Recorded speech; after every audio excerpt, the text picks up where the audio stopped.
Muy buenos días, profesor, compañeros. En esta oportunidad vamos a presentar la creencia que nos tocó profundizar, que es Dios, el Espíritu Santo. Si bien la palabra espíritu proviene de la traducción hebrea ruach y del griego pneuma, lo encontramos 600 veces en la Biblia, pero eso sí, la encontramos con diferentes contextos, con diferentes significados. Pero en esta ocasión nos vamos a basar en los relatos de Génesis, por ejemplo, cuando dice que el Espíritu de Dios se movía sobre la faz de las aguas, y también, por ejemplo, en el Nuevo Testamento, en el 1 Corintios también encontramos cuando Pablo menciona que llegamos a Cristo a través del Espíritu Santo. Entonces, ¿de quién está hablando? ¿De qué espíritu está hablando? ¿Está hablando de una energía, de repente de un poder, una persona? Vamos a averiguarlo estudiando y basándonos en la palabra de Dios. Existen varias denominaciones que tienen un concepto un poco distinto a lo que nosotros creemos. Por ejemplo, los Testigos de Jehová en su página web oficial tienen como concepto que el Espíritu Santo es la fuerza o el poder de Dios en acción. Pero ¿qué es lo que dice la Biblia con respecto a esto? Recordemos que la Biblia se interpreta sola escritura. Por eso vamos a basarnos en los textos bíblicos. Y tenemos acá un texto muy interesante que se encuentra en Hechos 15, versículo 28, que dice así: porque ha parecido bien al Espíritu Santo.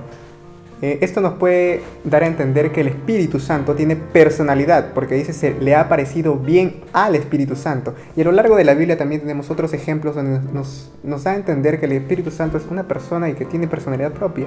No es algo que deriva del poder de Dios o de Jesús, como muchas personas creen, o en otras religiones se explica.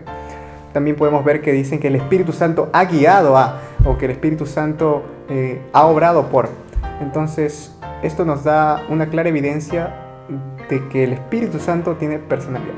Ahora que sabemos que el Espíritu Santo tiene personalidad propia a través de la palabra, la pregunta sería, ¿esa personalidad es divina? Así también, muchos cometen el error de rebajar la personalidad del Espíritu Santo. Lo toman como si fuera un personaje menor, que no tiene la misma autoridad que el Padre y el Hijo.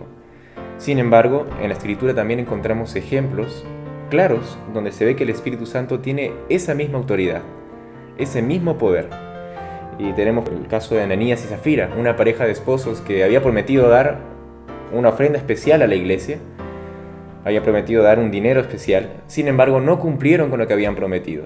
Y al venir Pedro y reprenderlos, vemos en Hechos capítulo 5, el 3 y el 4 dice: y dijo Pedro, Ananías, ¿por qué llenó Satanás tu corazón para que mintieses al Espíritu Santo?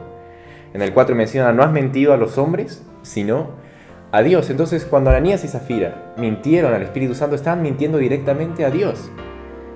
También cuando Cristo, antes de su ascensión al cielo, y anunció a los discípulos de que también iba a descender sobre ellos otro personaje, en Juan 14, 16, dice, y yo rogaré al Padre y os dará otro consolador, para que esté con vosotros para siempre. Esto dijo refiriéndose al Espíritu Santo, otro consolador. Si estudiamos la palabra griega, justamente en el idioma en que se escribió el Nuevo Testamento, vemos que la palabra es paráclitos, y es otro igual a mí. Entonces Cristo estaba diciendo, el Padre enviará otro igual a mí.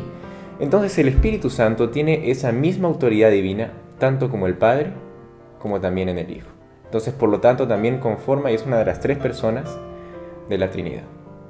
Ahora bien, teniendo en cuenta que el Espíritu Santo es una persona, tiene personalidad y es totalmente divino, la pregunta sería, ¿cuál es la labor del Espíritu Santo? ¿Cuál es la misión del Espíritu Santo en esta tierra para con nosotros?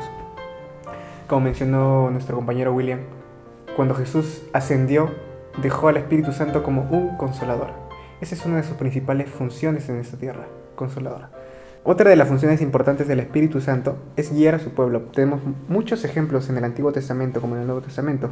Uno de los ejemplos del Nuevo Testamento se encuentra en Hechos 13. Ahí podemos ver cómo el Espíritu Santo guía a los discípulos. Claro que ellos, previo a eso, estaban en ayuno y oración, estaban sometidos al poder de Dios, tenían la certeza de que Dios los iba a ayudar. Y por último, pero no menos importante, tenemos que tener en cuenta que el Espíritu Santo cumple un rol vital en el estudio de la palabra, en nuestra comunión con Dios, porque a través de él podemos entender lo que realmente está escrito en este libro. Por consiguiente, al haber estudiado la palabra de Dios juntos, ver cuál es la evidencia bíblica acerca de a qué se refiere con espíritu, podemos concluir en primer lugar que el Espíritu Santo es una persona. En segundo lugar, que esta personalidad que él tiene es una personalidad divina. Y en tercer lugar, que al ser divina también forma parte y participa en el plan de salvación. Por lo tanto, sabemos de que este personaje de la Trinidad está presente con nosotros también y está cumpliendo un papel muy importante en su iglesia. Que Dios los bendiga.